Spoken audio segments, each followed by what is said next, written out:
Esta entrevista tiene que ver mucho con nuestra salud. Vamos a hablar con Hernán Angiolini, arquitecto de la Facultad de Arquitectura de la Ciudad de Rosario, porque vos sabés que nosotros aquí en la Ciudad de Rosario, perdón, en la Ciudad de Roldán, hemos tenido un accidente y queremos saber y desarrollar la situación sobre la seguridad de los empleados de la construcción. Hernán, mi nombre es Willy, ¿cómo estás? Buen día. Hola Willy, ¿qué tal? Buenos días. Días a los oyentes. ¿Qué tal? Nosotros estamos muy bien. ¿Vos? Muy bien, acá en realidad,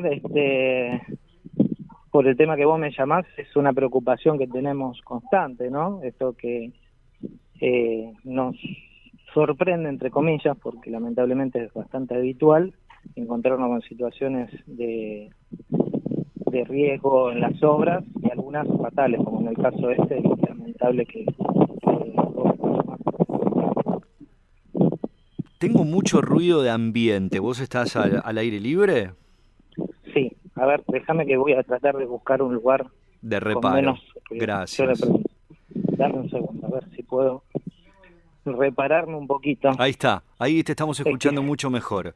bueno, a Contame. ver, voy a entrar, me estoy entrando a un auto, dame un segundo, a ver ahí, ¿me escucha mejor?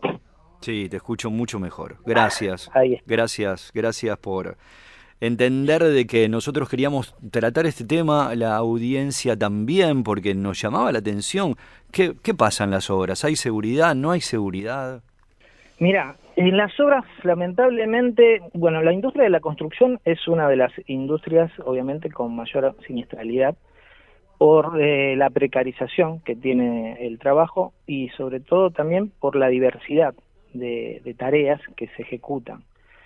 Es cultural, es una cuestión de educación, de concientización, esa es la mayor carencia que tenemos, y la de relativizar los riesgos, ¿no? Porque nosotros entendemos que la mayor cantidad de accidentes que se producen tienen que ver con relativizar los riesgos, con no reconocerlos, y bueno, creemos que no nos va a pasar nada.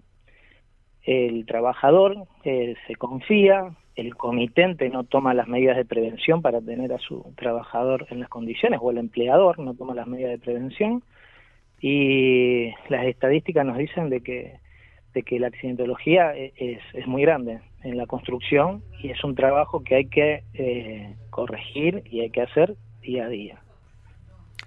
Quiero agradecerte tu predisposición de ir al auto para tener una buena comunicación.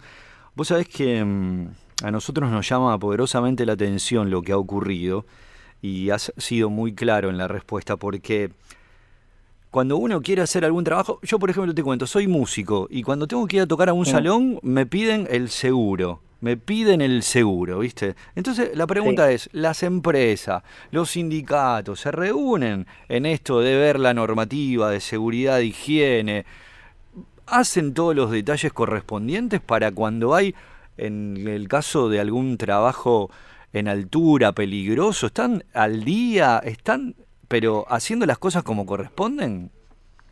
Y mira, la muestra nos dice que no, que hay mucha carencia.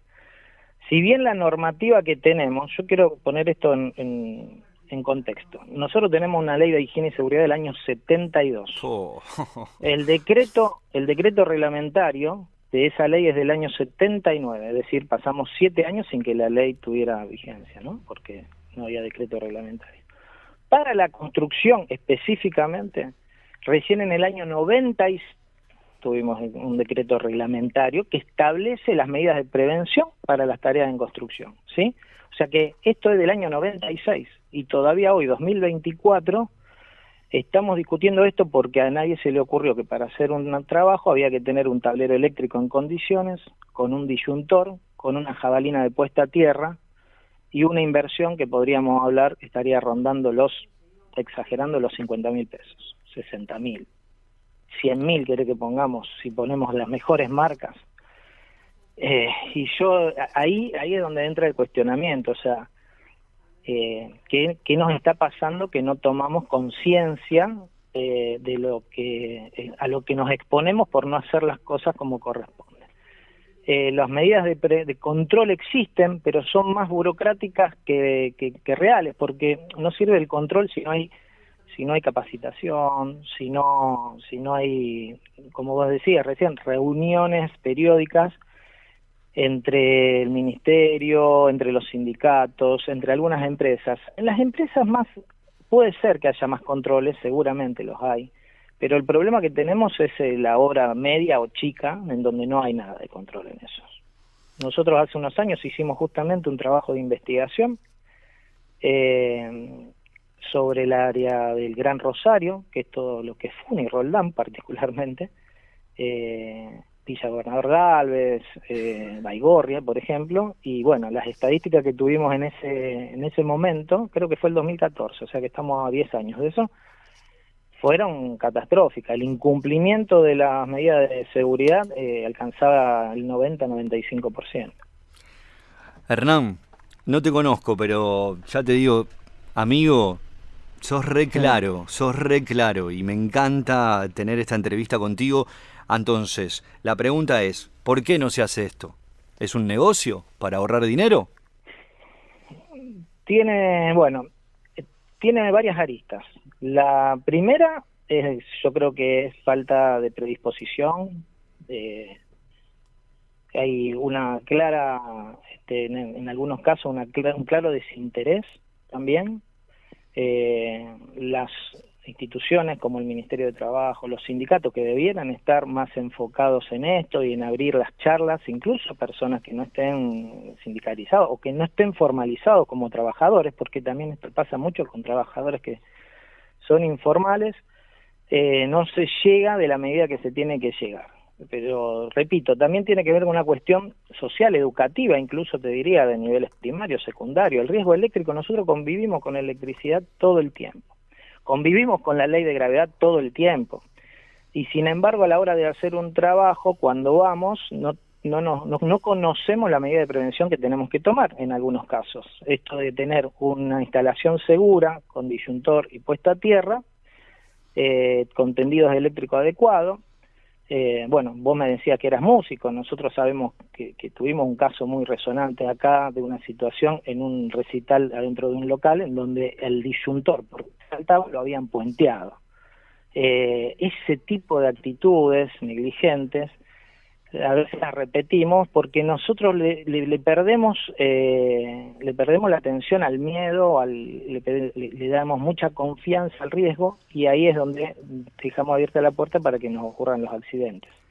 Subimos arriba de los techos de chapa sin estar con una línea de vida, con un arnés, y entonces perforamos una chapa que no era de chapa sino que era de fibrocemento o de fibra de vidrio. Se parte, caemos y tenemos riesgo de caída en altura. Normalmente esto es otro de los accidentes que tenemos. Hay normativa específica para esto, pero si no hay conocimiento y no hay capacitación y no hay control, es muy difícil que podamos anticiparnos a estos eventos, que es lo que a nosotros nos interesa, por sobre todas las cosas, la prevención, porque después si no, estamos dialogando sobre un hecho consumado y lo que nosotros no queremos es que se lleguen a esos hechos lamentables, ¿no? Hernán, tomo una palabra tuya, ¿no? Sobre, recién nombrabas normativas.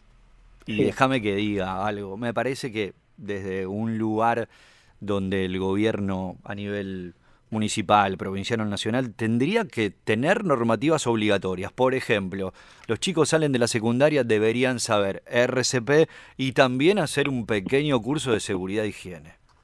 Porque la verdad Sí. que hay un desconocimiento terrible. Bueno, esas son medidas que corresponde, que deberían tener. Nosotros insistimos, para que vos tengas una idea, cuando damos capacitación y hablamos de roles de emergencia o cómo accionar ante la emergencia, hablamos de planes de evacuación. Nosotros en las escuelas no habituamos a hacer planes de evacuación, no tenemos una visión preventiva. Y una tontería que se puede practicar una vez al año realmente y que entrenen al ciudadano ante estas situaciones, planes de evacuación, cómo actuar ante una evacuación, ante una emergencia, cómo actuar ante una emergencia y hacer un RCP, son los que después nos dejan estos vacíos y estas situaciones que después nos sorprenden, entre comillas, porque ocurre la tragedia. Entonces, a partir de la tragedia vemos qué podemos hacer. Y te repito, la normativa está vigente desde el año 72, desde el año 79, desde el año 96.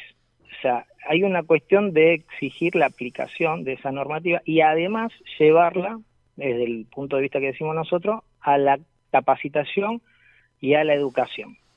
Nosotros dictamos capacitaciones para arquitectos, por ejemplo, con el Colegio de Arquitectos, porque entendemos que a partir del arquitecto después podemos derramar en la obra las atenciones a las medidas de seguridad.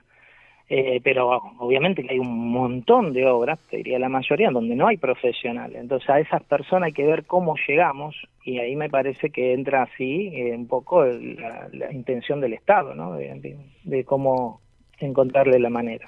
Hernán, vos sabés que estamos hablando contigo y estamos recibiendo muchísimas consultas y mensajes, y resumimos en uno. Agustín te pregunta: tengo que realizar una obra en mi casa. Hernán, me diría y me aconsejaría que contrate un seguro para ese empleado. ¿Hay seguros así de por día, por semanas? Sí, el seguro de accidentes personales existe y corresponde que lo exija, ya sea o contrata a la persona y le exige que esa persona traiga ese seguro, o él mismo puede hacer el seguro a esa persona a su propio nombre, ¿sí? Y ponerse él como beneficiario. No obstante, yo quiero que quede claro esto. El seguro es, digamos, es una medida para cubrirnos después que pasaron las cosas. A nosotros, seguimos insistiendo, nos interesa que las cosas no sucedan. Por lo tanto, lo que yo le recomiendo es que le exija a la persona que va a trabajar que venga con los elementos de protección personal que corresponde, con los materiales en las condiciones que corresponde, es decir, que los cables tengan doble envainado, que tenga acceso a un tablero eléctrico donde haya disyuntor y puesta a tierra, que tengan las máquinas en condiciones, que no le saquen las protecciones, ese tipo de situaciones. Si va a trabajar en altura, que tenga un arnés, una línea de vida, que tenga un andamio bien constituido, con doble tablón, o sea, todas estas situaciones que hacen que el trabajo se realice de la manera adecuada. Y con eso minimizamos lo que a nosotros nos interesa, que es minimizar el riesgo y las posibilidades de accidentes, ¿no? Hernán, fue un gusto, en serio, fue un placer hacer esta entrevista porque nos educaste mucho. Gracias, No, Willy, gracias a vos, gracias por el espacio. Nosotros estamos, siempre nos motiva que se interesen en estos temas, porque sentimos que es la manera de poder mejorarle la calidad de vida a la gente, porque no solo los accidentes fatales son desgraciadamente los más importantes, sin duda, pero hay muchos accidentes que no terminan de manera fatal, definitiva, pero dejan serias lesiones y nos encontramos con gente que después no puede recuperar su calidad de vida, y eso también es muy grave. A tu disposición siempre, Hernán, cuando quieras. Bueno, gracias Willy y gracias al equipo.